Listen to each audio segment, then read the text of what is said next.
Ready.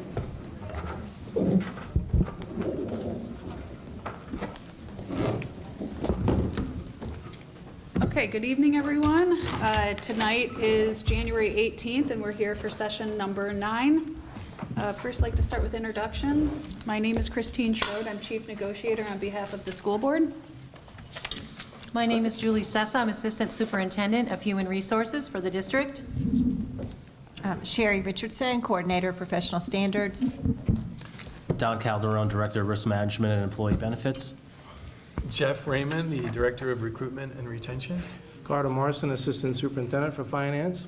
Lisa Estevez, Assistant Superintendent of Student Support Services. Mark Collins, Coordinator, Martin County Schools.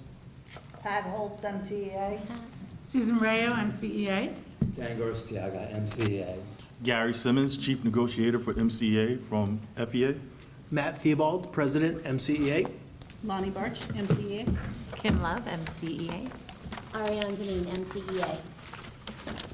Okay, always like to do a quick recap of our last bargaining session. So on January 11th, the parties met here for bargaining session number 8. In response to MCEA's previous request for additional compensation for our speech pathologist, the board proposed to amend page 71 of the contract to increase the supplement amount for speech pathologists from $1,850 to $5,000. We do have today a handout that will show that, and if in agreement, we can TA on. The district requested a response to the remaining language proposals that were previously submitted, and MCEA indicated they would have an answer for this week's session. MCEA presented the district with an updated proposal on the millage MOU, which included adding language to the MOU that any employee in the bargaining unit promoted out of the bargaining unit during the academic year will receive a prorated share of that supplement. MCEA also presented a slideshow with information on salary and comparisons with contiguous districts and similarly situated districts. And then that was followed by their counter proposal to our performance pay. The proposal was annual contracts for highly effective would receive $2,800. For effective, they would receive $2,100. And then for PSC, highly effective would receive $2,100 and effective would receive $2,000 for a total cost of $3.597 million. In response to the presentation and request to alter the millage MOU, the district did request a copy of the presentation, which we received. Thank you, Mr. Simmons. We also requested the data that informed the numbers on that presentation, and we have not received that to date. So if you have that available, we would definitely like to get that. Okay, so the data that backs the presentation is the same data that backed the previous one that we submitted after the session on the 19th of December. Okay. So if there's a need to resend that, I have no problems doing it, but I just didn't want to confuse the side as if that was a different set of information. The only new slide with respect to last week's presentation, the only new slides were the slides that we spoke about, the seniority of how many veteran teachers are there in comparison to this district with respect to the comparable and contiguous sized districts that we outlined in that presentation, and the difference of veteran teachers last school year as it was to this one. So that was the only new information, along with the information that was collected from the district's website with respect to the school grades. All of the other slides were information data that was provided to the district after the session on December 19th. Okay, perfect. And in response to that, we will be responding to the presentation in an upcoming session. Okay. So we also will be working on a response to the millage proposal, but tonight we do have a salary counter proposal for you. And then we also, as I stated earlier, have that language change for the speech pathologist supplement. Okay. So we'd like to hand both of those out.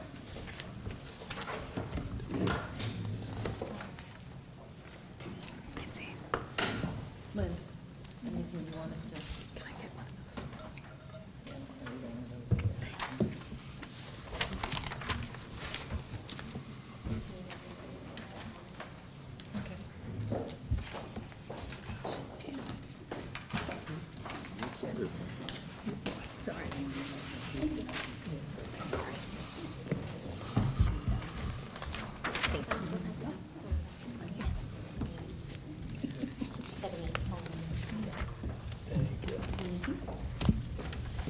Much appreciated.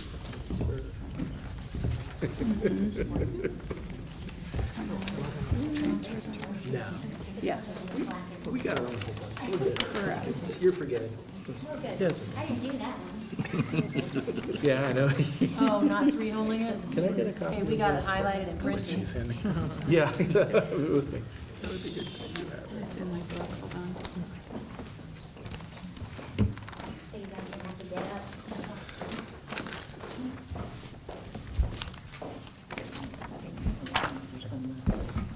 Take one and pass it out. Oh, sorry, I didn't see you. Okay.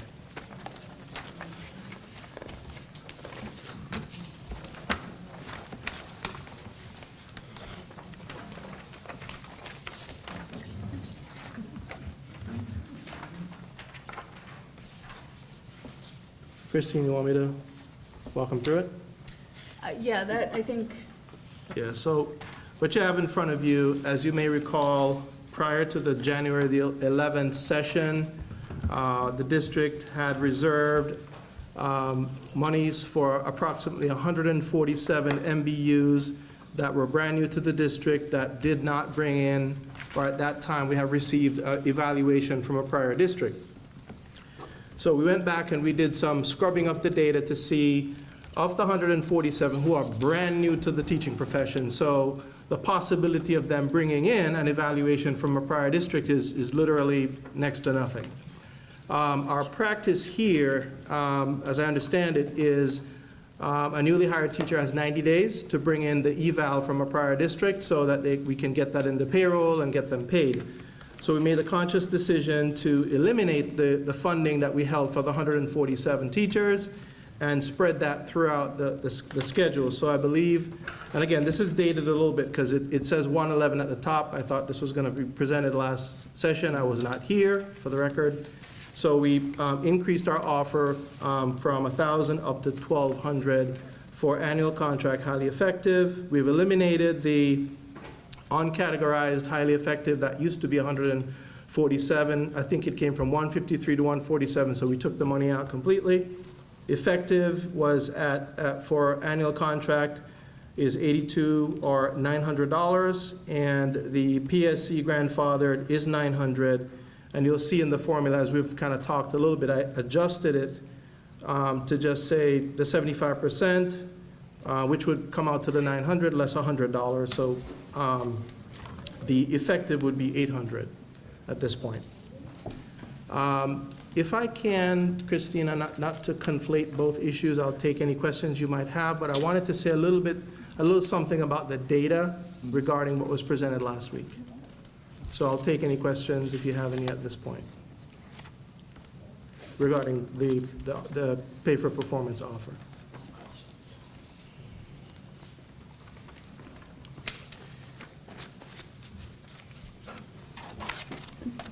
Okay, hearing none at this point. I didn't get a chance, I tried to pull up the presentation that you did last week. I did receive a hard copy, and thank you for that, just to kind of hear the presentation, but something's going on with my computer, I can't get any sound, but I will go back and definitely listen to it. But from the first presentation that you gave us, of course, you added more to it last week, is that we looked at the data and we went back and pulled the files that we submitted to the DOE. Now, not to convolute the issue, but the DOE has a due date that you have to send in your data, and we send that in. And after the due date, they have a window where you can make corrections. So for example, today, our survey is due, but we haven't settled yet, so there obviously would be a lower salary that we're reporting. However, the issue is, or what we found out was, when we replicated the data, we were getting higher averages than what was reported in those files, which is the DOE's data all day long.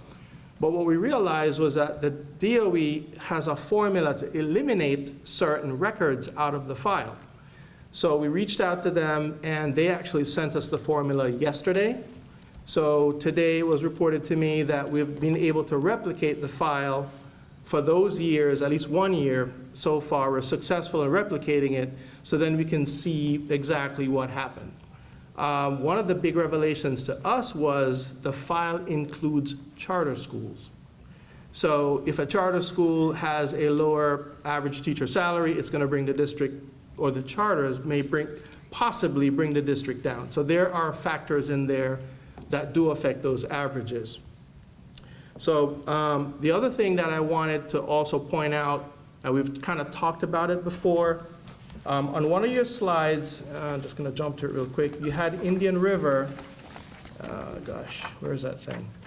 If you look at the Indian River slide, I just was looking at it.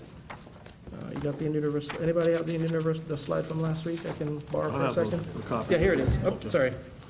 So, and again, I'm not piecemealing this, but I just wanted to point it out how significant it is when it comes to looking at the averages. What page number are you referring to? You don't have page numbers, but it's right after the page with the average, the cost of living average salaries in the most expensive districts. Average salary 2016, 2017 is the top? Yes, that Yes, sir, got you. So you have Palm Beach, Indian River, Citrus, right? So if you were to take Indian River, just if you want to take out their calculator and take 47,589. Now, as we've discussed, right around 2016-17, the school district of Indian River County paid teachers on an 8-hour-day basis. I know that because I negotiated it, right? So if you take your 47,589, you divide it by 8 hours, times 7.5, the average now falls to 44,614. So when you look at Indian River, which is placed at number 1 at 47,589, Martin is listed at 45,800. So Indian River now moves from the number 1 spot behind Martin County. So that's a very, very important factor. You negotiated it, I believe, when you took over as their bargaining Yes. specialist or They're currently chief 7. negotiator. And you had a 3-year deal that in the 3rd year, basically teachers went back to a 7.5-hour Right, workday without a loss in pay. Right. So, which was kudos to you for doing that. But it's important that when you're looking at that average, that is a significant factor when you're looking at the placement of the average salaries. right. So I just want to give you a heads up, no surprises, that when we come back next time, or if I can get it done in time, I think I will, that's an important factor when looking at those averages, okay? Right. All right, thank you. I appreciate your time. And So with respect to that point, how did that revelation affect where they currently stand with reference to our slide for the 2022-2023 school year? so 2022, 2023, I believe was the first year, or maybe second, I'm not quite sure, because I'm not familiar with your deal that you made with them. But that 3rd year would have been the first year that they would have gone back to a 7.5-hour basis. Right. So, again, we'll be looking at that when we do our comparisons, because if we fell, we fell. I mean, it's a fact of life, so we'll take it to the board and they'll make a decision. Right. But I just want to make everybody aware that that's a factor that we have to take into consideration when we're doing that, okay?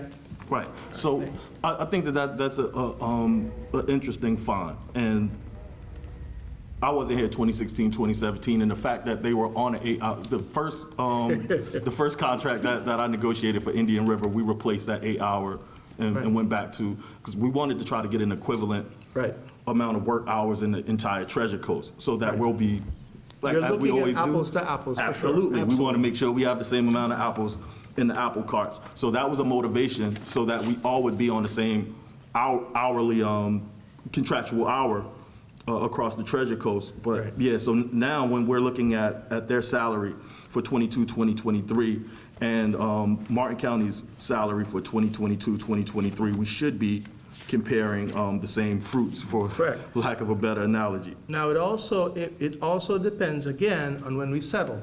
I don't recall which year it was that we had we'd cross fiscal years and pass the reporting date to the state before we'd settle. It kind of escapes me, I'll have to go back and see. But it also depends upon when we settle and we submit the higher salaries. If we were to submit our data today, we would look really low because we haven't settled yet. Right. We've put the TSIA obviously into the salary schedule, and everybody's received that. So that will, of course, increase the base and increase everybody and so forth. But we haven't settled on this pay for performance issue yet, and that will affect the numbers. And that's completely understandable, but one thing that I would want to make sure that isn't lost on the school board is the most important comparison that we presented in last week's presentation is more so of where we lie with respect to the cost of living with the rest of the state, we being top 7 in cost of living, one of the more expensive counties to live in the 67 counties in the state of Florida, and then the comparison to what the salaries are. Right. And So then that is absolutely a fact that it does, let's just face it, no disrespect to any other district, but an acre of land in Martin County is probably going to cost more than an acre of land somewhere up north. It's just a fact. It is. So there are factors. Now, the DOE will argue with you that in the past, they had what we call a DCD, which is a district cost differential, Right. in the formula. And school districts argued that that was costing them money because if it was less than 1, then their funding got reduced. The state changed that to what we call a comparative wage factor. And if your average is more for the market, the typical market basket of goods, then yes, you get an adjustment upwards. If you are less, then they just don't decrease you anymore. And we do have a comparative wage factor, but the point is, and I get it what you're saying, and the point is not lost, believe you me, but I want you to also understand, connect that to the budget presentation that I showed you, that they literally took it all back. Because when you filter out, you start off at a $12.1 million increase, and I show you how it ends up being a $2.5 million decrease, it kind of loses its shock value, if you know what I'm saying. Not that we don't understand that it costs more to live here. That's when you go to Publix, that's what matters, your salary. So we're working to try to come up with an offer that we believe that we can afford. And through the negotiation process, I think ultimately we want to get this issue settled and resolved, because we do have other issues that we, at some point, we're going to have to deal with. Thank you. Yeah, so just in closing with the mindset of the association, what we see in the trends for the other districts with respect to their state rank and salary and their cost of living, everyone that's in the top 10 in cost of living is at least in the top 20 for average salaries. And that's not the case for Martin County. Right. We're in the top 10 for cost of living, which we sit at number 7, and then we're just under the top 50 for state rank and salary. And what we're looking for is we're not coming here with an expectation that we go from 46 to 5 in the state, but what we want to do is see that the school board is making a commitment to walk towards us, Right. to decrease this gap. gap. We can't be 46 in salary and number 7 in cost of Sure. living. But if we have a motivation to get within the top 25 and then work from the top Right. 25 to closing that gap, Right. that's what we're interested in. My watch is telling me my heart rate is increasing. Pardon the passion, But we just want to close that gap just a little bit more, and that's what the motivation of these presentations are. It's not to finger point or No. to throw. I'm just doing it for the record. I know all of the great people working on the other side of the table, so these comments are strictly for record purposes.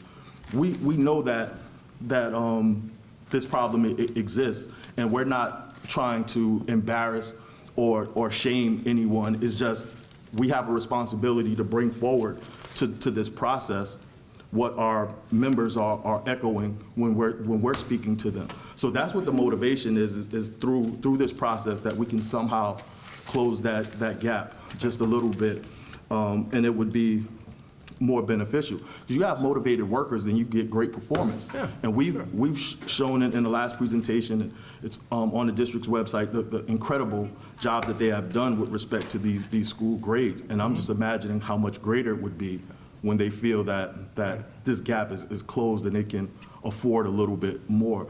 It's only going to work out for the best for everybody in the district involved. So we see you building a bridge towards us, and we'll try to step to that as best as we can within the budget and, you know, what we can afford. So we're, through this process, I think, I'm hopeful that we can come to some agreement on the rest. Yes, and we share that same hope. Thanks so much for that contribution to it. We'll review your proposal when we take a caucus.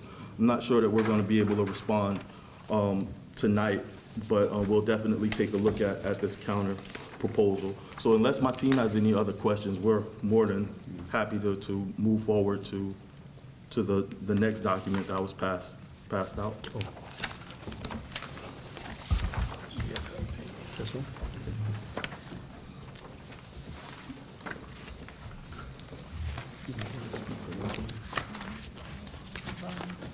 Oh, it is? You're making it corrected. They're corrected.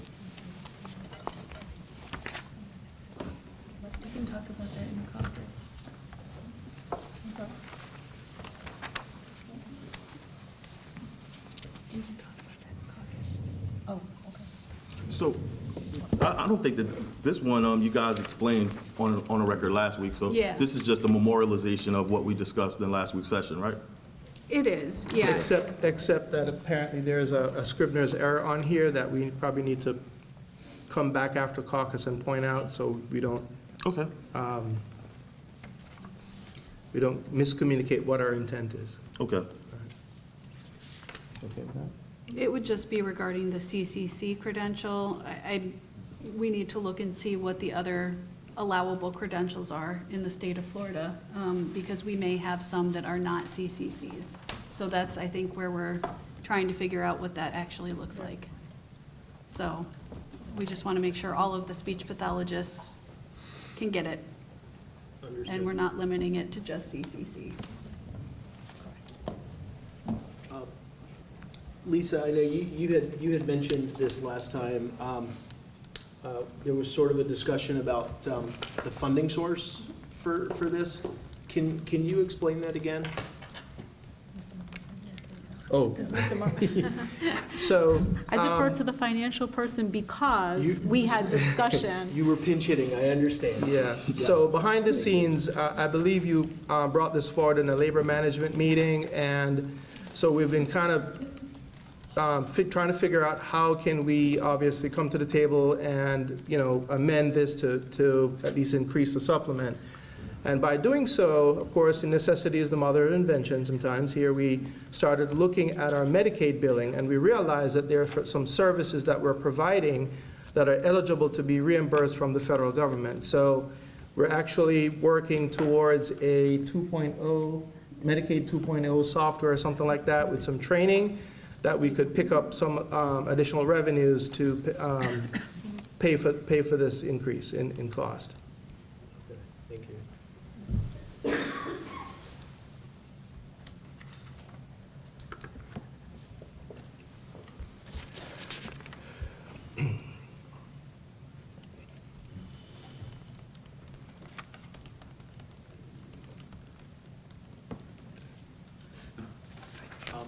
My other question, I guess this one probably is more directed towards Lisa. With regards to the current level of services that are being provided to students, are we able to meet that need with the current district employed SLPs that we have? So as I'm sure you heard, there was a lot of discussion at the board meeting about the SLPs. And as it stands right now, we have in-house 8 employees. we had 10. So what we do as a district is we have to go out and have these services provided by contracted agencies. So we have multiple contracted agencies that we have to hire speech and language pathologists for. The contracted SLPs will not be eligible Correct. for this, as you know. Yes. How many SLPs are currently in the district who are being provided by these contracted agencies? So some contracted staff who are, well, contracted people, they're not staff, there's approximately a total of 38 to 40 FTEs, we would say, because not every single SLP that we contract with for 5 days a week. It goes by the number of minutes that we need to be able to supply the services to the students. So as far as bodies are concerned, it may look like total of 32 to 38 extra bodies, but it is depending on the days that we need them for to pick up the number of students that need services. And how many SLPAs are currently working, either employed by the district or through these contracted I agencies? don't want to say that number with 100% certainty. I think there may be a total of 4. It may be 2 employed and 2 contracted. I am not 100% certain on that number. SLPAs were given to help kind of alleviate some of the load of making sure that services were provided to those students. And my understanding is that there are certain functions, though, that an SLPA cannot perform, correct? Correct. They have to be the direct service provider. They're the person who gives the service to the student as per their individualized education plan. So if they have to receive 25 minutes a week, they provide that. They do not attend the IEP meetings. They do not write the goals for the student. And who would do that in their place? So then the supervising SLP is the person who would do the rest of the functions of that role. Thank you. You're welcome.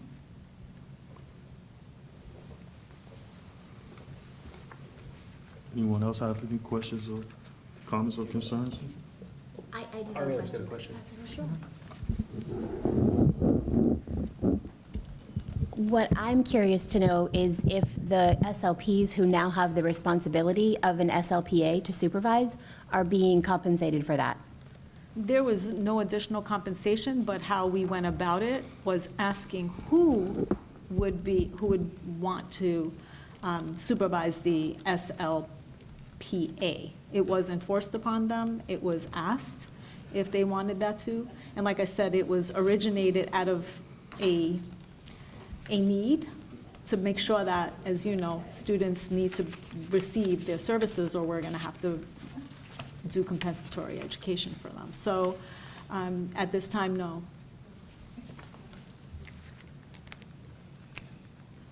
I imagine we may have some, after we caucus, we may have some more questions for you, if that's okay.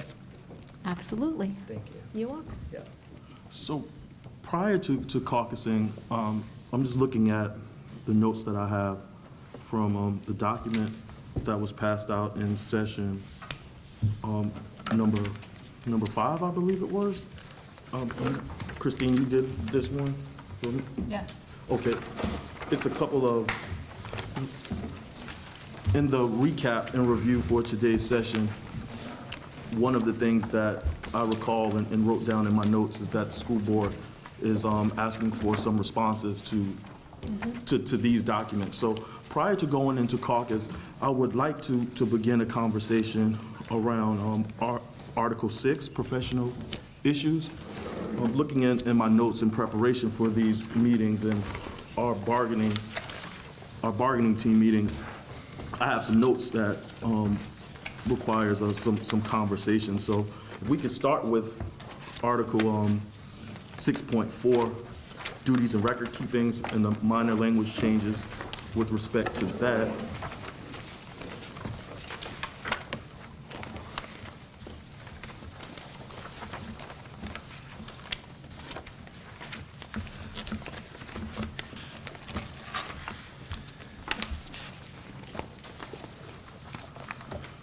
Okay, so the first one is Article 6.4, duties and record keeping. And the board recommended a couple of changes, and I just wanted to have a conversation on the district's intent with this change, so we can have an intent conversation on the record.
Christie, can we go off the record for 1 minute, please?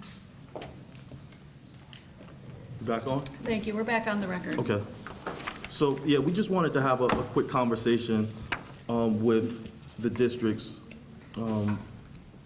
intention behind this recommended change. Because in my notes, we have that it's a possible agreement, but we just want to have a discussion first with respect to it, just to make sure that both parties' intents are clear before agreeing to it. 6.4. Yeah, 6 contract.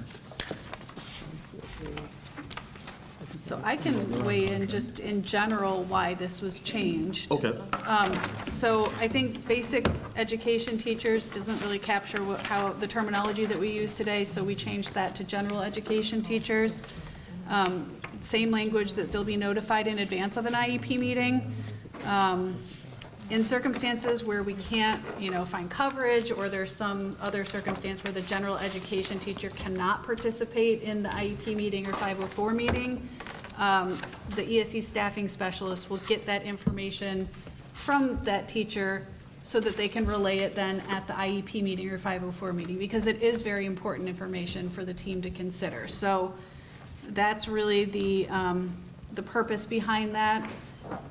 I do a lot of ESE work, so, it's really important to have input from all of the teachers, gen ed teachers, ESE teachers, any clinical providers. So that was kind of the reason behind it, was just an update to that language. And I don't know if Lisa has anything to add to that?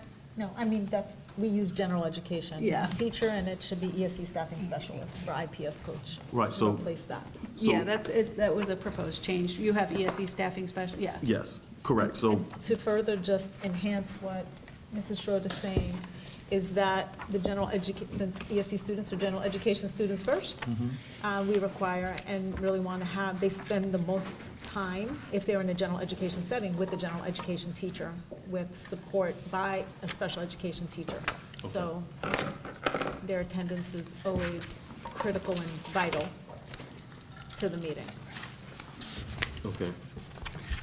Can I ask about that? Please. Just, I guess I'm curious about the change from IPS coach to staffing specialist. Specialist carries some, I don't know, other things that go along, and you lose things, you gain things, and I don't know if that's the same in what's going on with the coach to specialist. No, ESE staffing specialist, we, actually, it happened not long ago, but Yeah. the title was changed because intervention problem-solving coach does not necessarily reflect the duties and the responsibilities of the person who oversees exceptional student education at the school site. So they're the exceptional student education staffing specialist.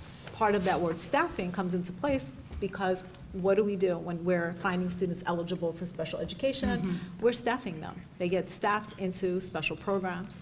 And so they're specialists in the area of special education, exceptional student education. So the connotation was not meant for it to hold a higher level. They were mainstream consultants in the past and IPS coaches, and most of them, when we went out for, not a vote, but we put it out there to get input from all of the IPS coaches and asked them what they felt comfortable.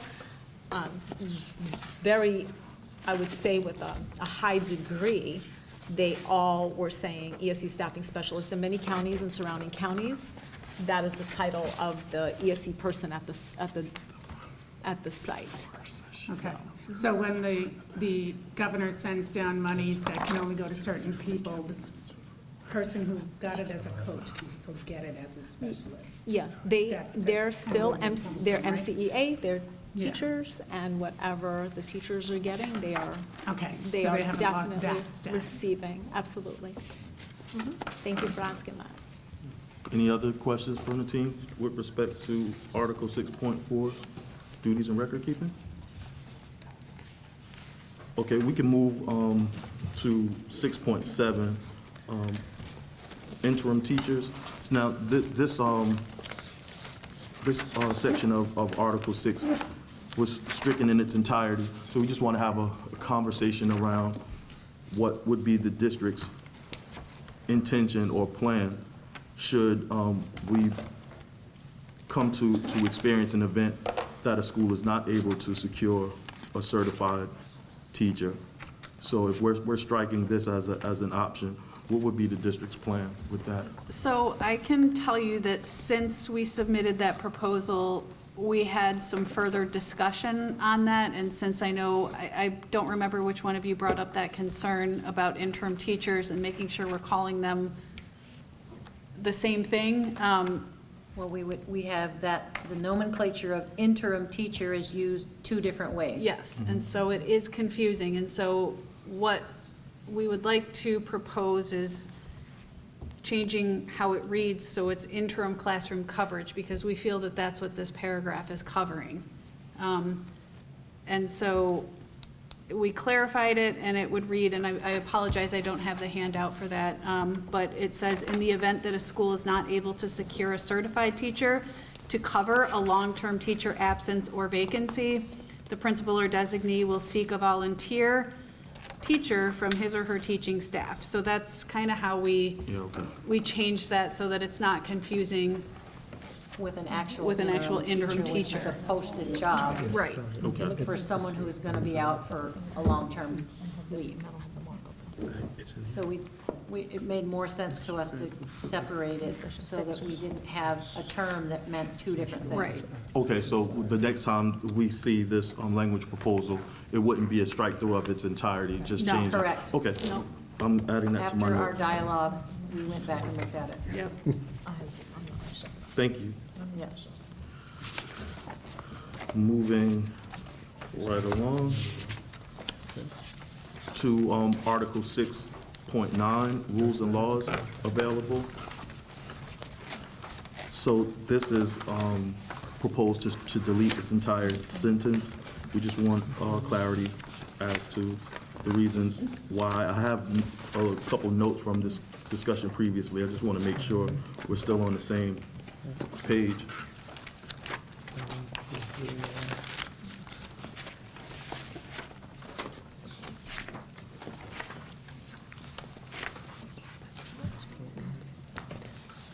And what my notes reflect is that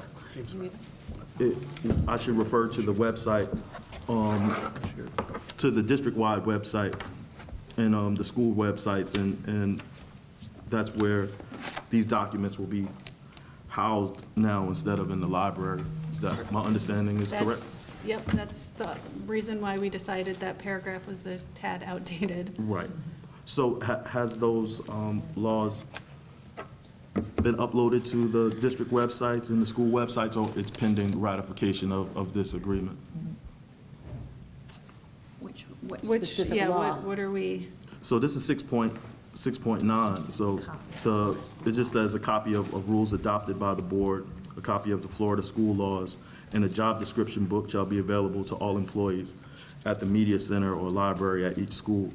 And my notes is stating that the district is moving towards housing those documents on the district-wide websites and the school websites. So we could certainly include a link to, I mean, we have all of the board policies are obviously accessible on our website. A copy of Florida school laws, I mean, that's pretty easy to get. And then And the job descriptions are all on there. All online under HR. So we have not provided a job description book in the media center probably in a long time. Just to clarify, that the copy of Florida school laws is not currently available on the website? So can I jump in on that The one for a Florida little bit? school code, I mean, we have the Florida school code, we have the Florida administrative code. I mean, it's all accessible through the Florida Department of Ed as well. Right. And online sunshine. I'm taking a copy of Florida school laws to mean there is a book, a hardcover book that's used to be, I think it's still published, actually. is. I have a copy on my desk, but the Florida school laws are all online. When you go to the Florida statutes in section 1000, you know it's all pertaining to the education code. So I think in the spirit of saying, hey, that's kind of outdated, everything practically is online these days. The job descriptions are online, the board policies under Neola are there, so it's just trying to kind of get with the times a little bit. Understood. I'm just thinking from the perspective of if a teacher or an employee has a particular issue while they're on campus and they want to be able to know what the law says regarding that, maybe having a single source that they can go to on the district website isn't necessarily a bad idea, so that they're not wasting time with unnecessary Google search. Right. Understand. All right, so moving on to Article 6.15. It was proposed by the district to remove this language in its entirety as well. So I just want to have a conversation so that we'd be able to accurately instruct our members why the district would like this change.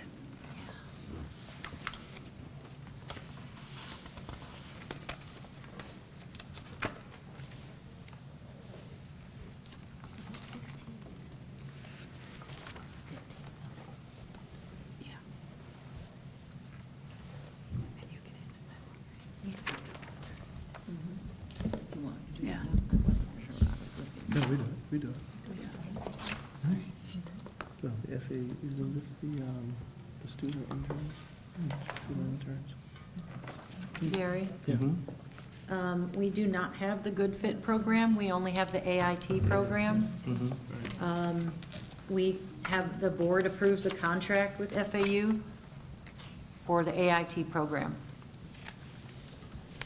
So we no longer have the FAU Good Fit program in place? No, So and that- haven't had for quite some time. We only participate in the AIT program if we actually are lucky enough to get a candidate. I don't believe we have one for spring, so. We had one in the fall. It's limited. So- Why are you striking the AIT language? We have a complete contract that changes with the school board when they approve it, and we only have open book and period of time. Case in point, Good Fit has been not part of what we've provided or contracted with, so it doesn't make sense in our mind if we have a contract that the school board approves to then reiterate it in here. If it continues, if it possibly changes, we don't have a mechanism to go back and here and change it. So from the district's perspective, Article 6.15 is no longer applicable? It's been struck as a recommendation. 15. 15. You meant 15? 6.15. Right. Yeah. Okay. Did you move on to 16, Gary? Am I No, I'm still on misunderstanding? 15. Okay. Yeah, I was just saying for the record, it's the district's position that Article 6.15 was stricken from, was proposed to be stricken because it's no longer applicable. The board has a contract with FAU for only AIT.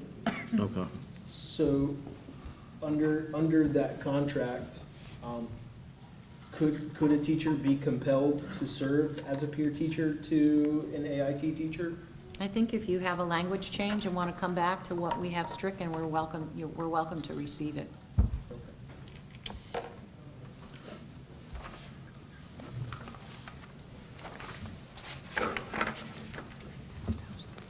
Yeah, because it would be hard to give a response to this if we don't know what the subsequent changes and how it applies to our bargaining unit, for instance, right? So if you have any kind of agreement within that contract between the board and AIT that creates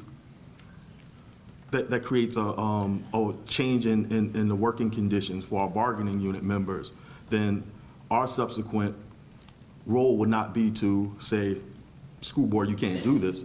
It would be to bargain the impact of that contract with respect to the working conditions of our bargaining unit members. So that's why it's vitally important that we see what that contract is and what agreements was made by the school board and AIT, and that agreement's implication or impact on the working conditions of our bargaining unit members. When we see that, then we'll be able to clearly respond to this language, because maybe it's a possibility that this language doesn't need to be stricken, but just needs to be updated with respect to the agreement that was made between the board and AIT. Because again, for the record, most certainly we're not saying that the board doesn't have the rights to pursue that contract, but as the sole and exclusive bargaining agent for the bargaining unit members of this county, we would definitely need to bargain the impact, if there is any impact, as a result of said agreement. And I think that's something we can get a copy of that contract, bring it back to the next session, go through it, and figure out if we need to update language or if the language is okay to be stricken. But I think that's a fair point. All right, thank you so much.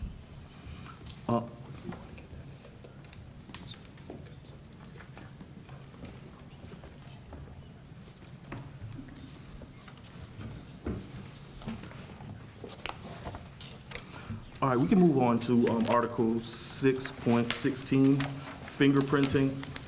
I have, again, some notes, but we discussed this a year ago, last year prior to our break. So I just want to make sure that our intent, we share the same intent with this language.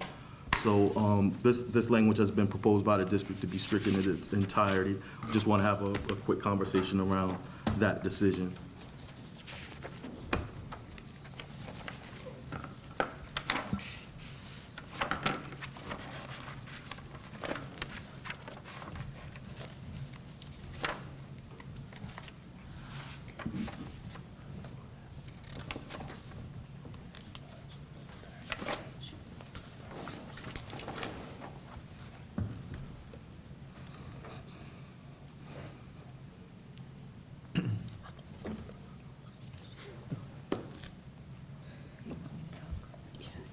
Okay, so I'm looking at A, and we're referencing a Florida statute in 2004.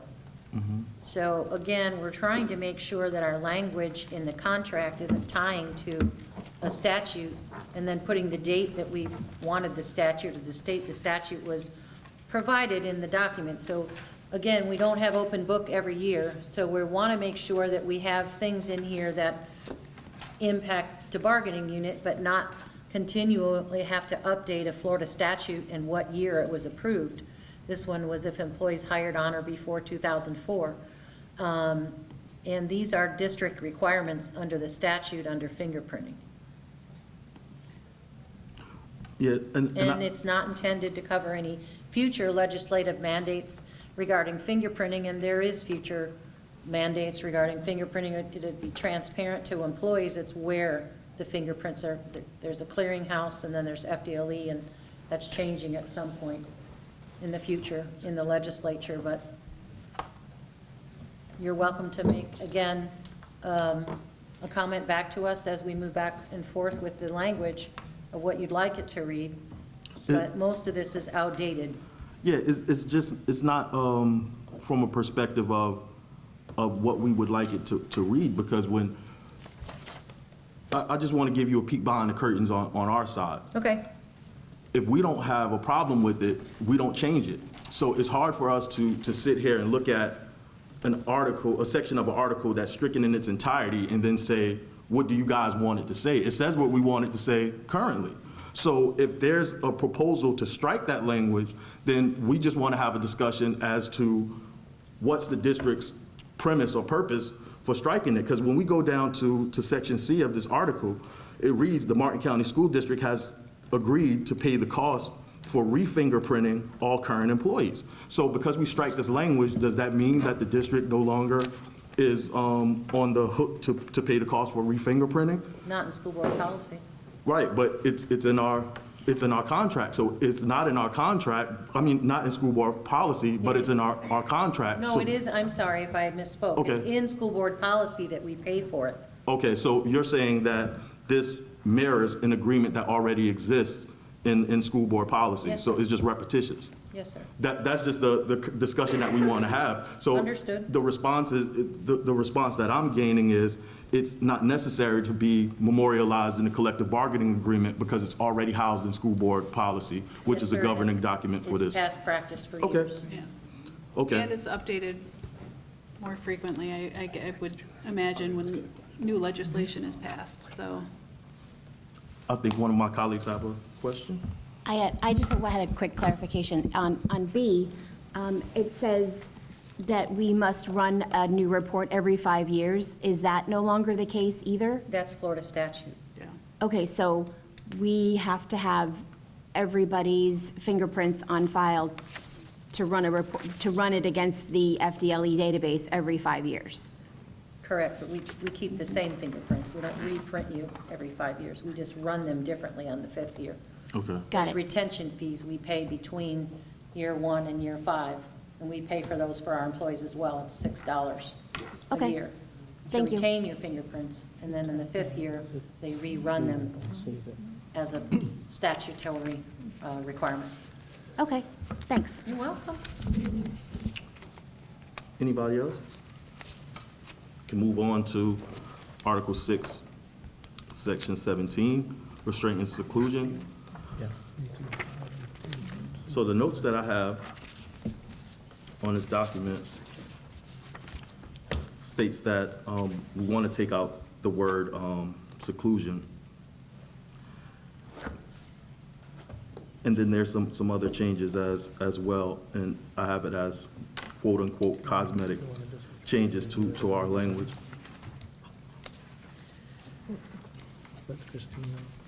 So what was the board's motivation for these changes?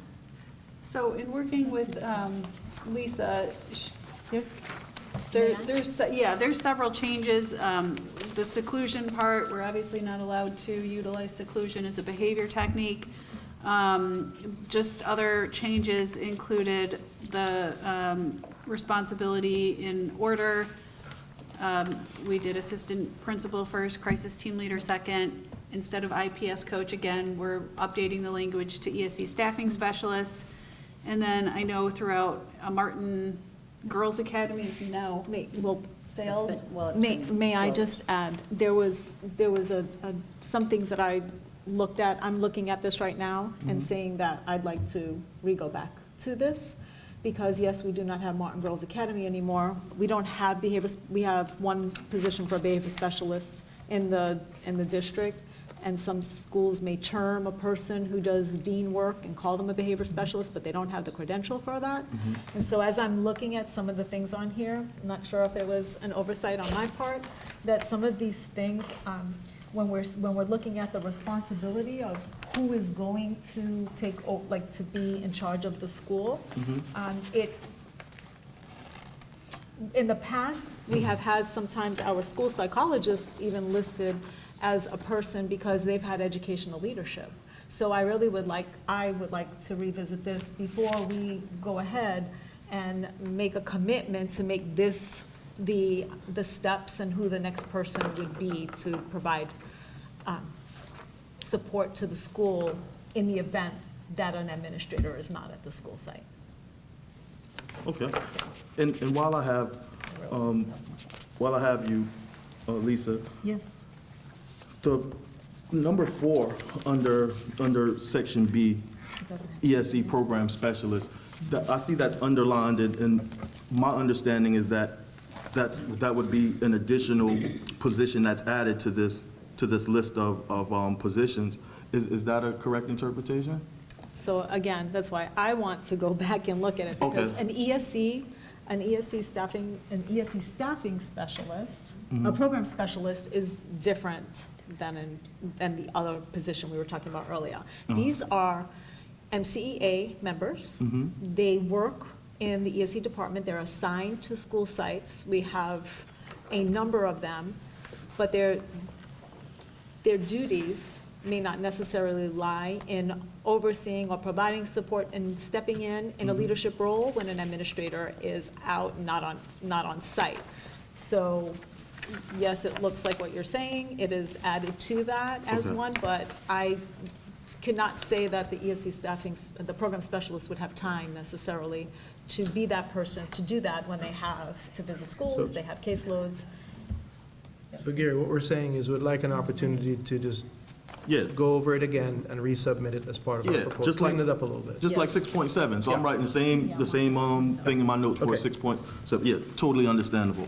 You don't have what's the time on And then the last one is Article 6.18B with respect to lesson plans, and it's described as a minor language change, changing shall to will and adding as needed. But changing shall to will is a major change in our opinion, so we just want to have a discussion around what the district envisions this language looking like should we reach a tentative agreement on the recommended change.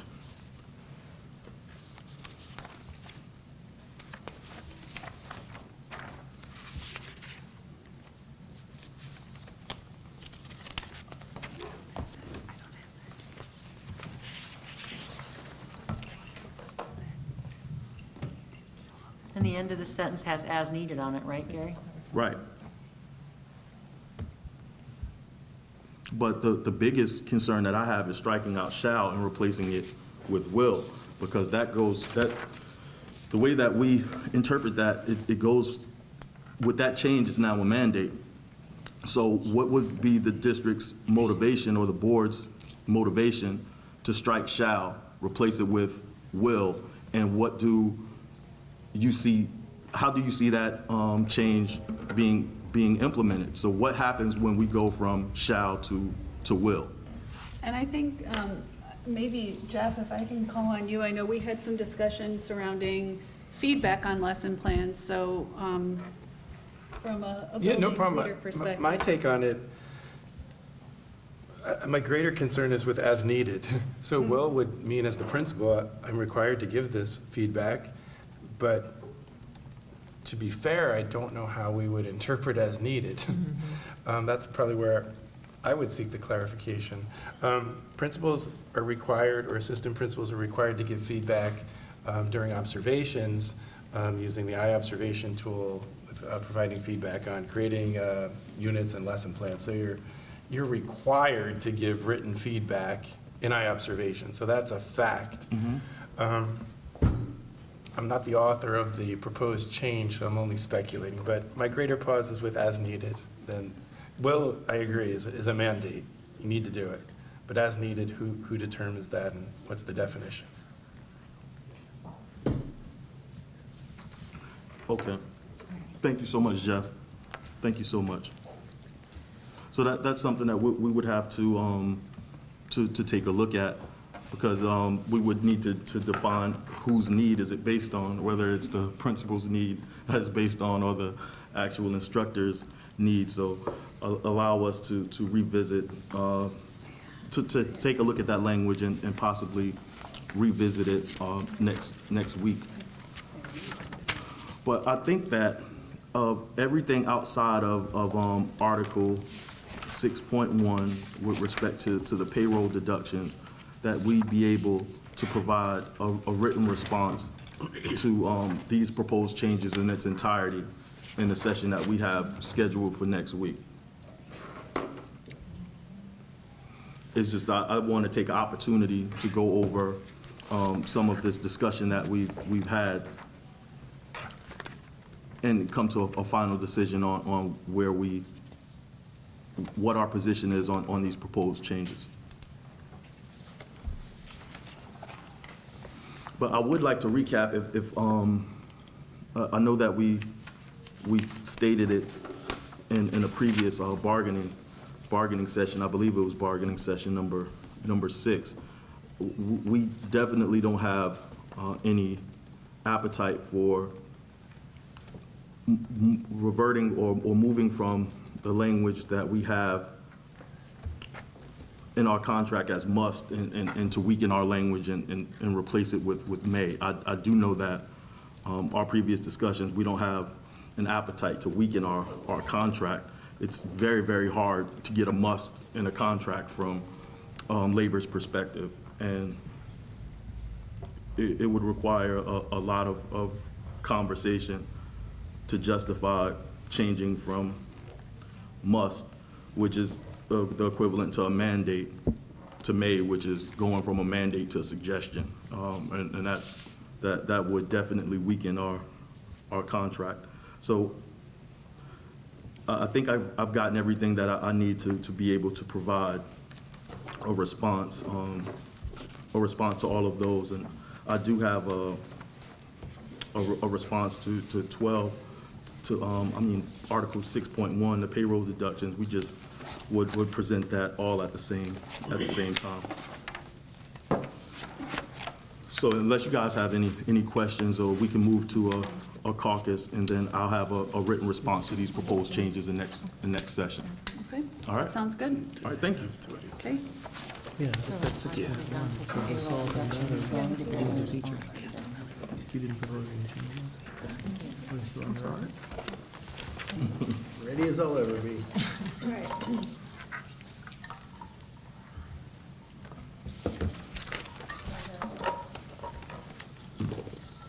Okay, we're back on. All right. So as I stated prior to going on to our caucus, we received the district's counter proposal for pay for performance. We've also received the district's proposal with respect to the SLP's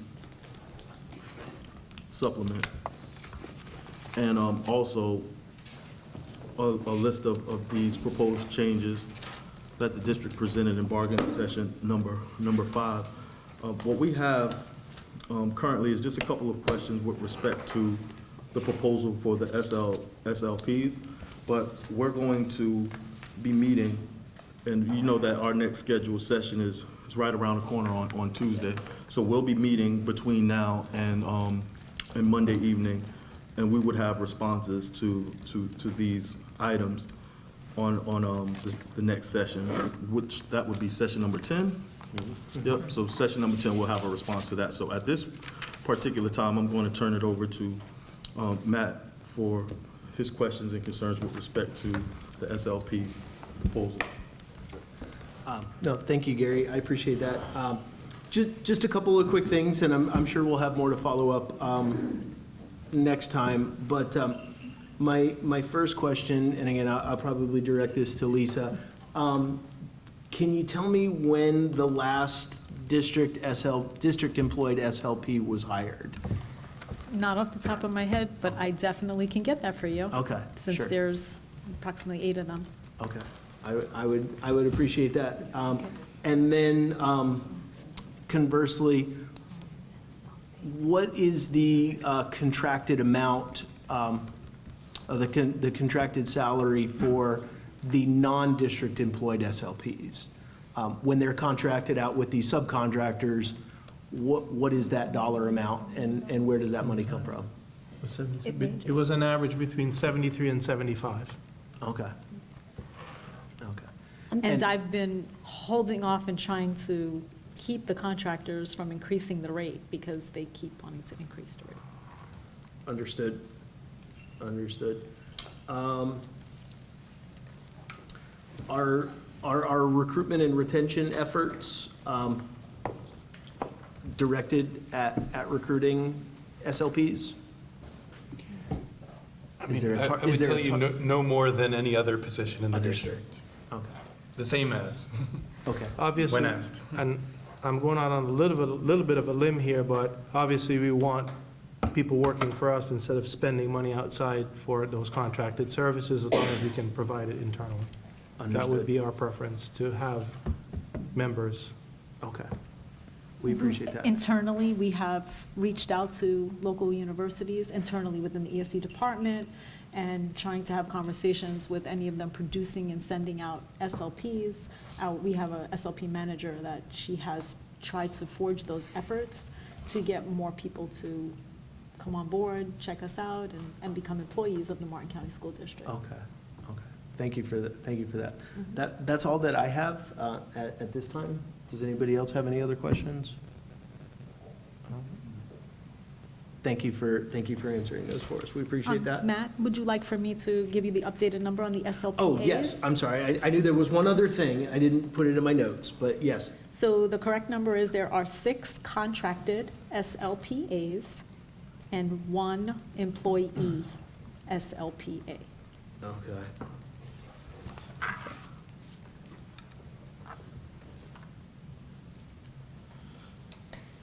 All right, thank you very much. You're welcome. That's all I got. That's all I got as well. So that's all we have for this session, unless the district has something else. I was not at the last session, but I understand that there was a question regarding the Indian Town supplement. Yes. So that is, just look on the board report for the millage, you'll see that that was funded out of the millage. The agenda item, as I recall, calls for a lump sum payment at the end of the school year. Yes. So when I met with the millage oversight committee, which is comprised of members of the public appointed by the board, they actually wanted to know why there was no expenditure reported in that line. So when we went back, we looked at everything, it was based on a lump sum payment at the end of the school year. Okay, thank you. And to clarify, that's the critical shortage Indian Town supplement. Right. Okay. All right, thank you for, Indian Town Okay. Middle School only supplement. understood, understood. All right. That's all we have. Okay, Okay? thank you, everyone. We'll see you next Tuesday.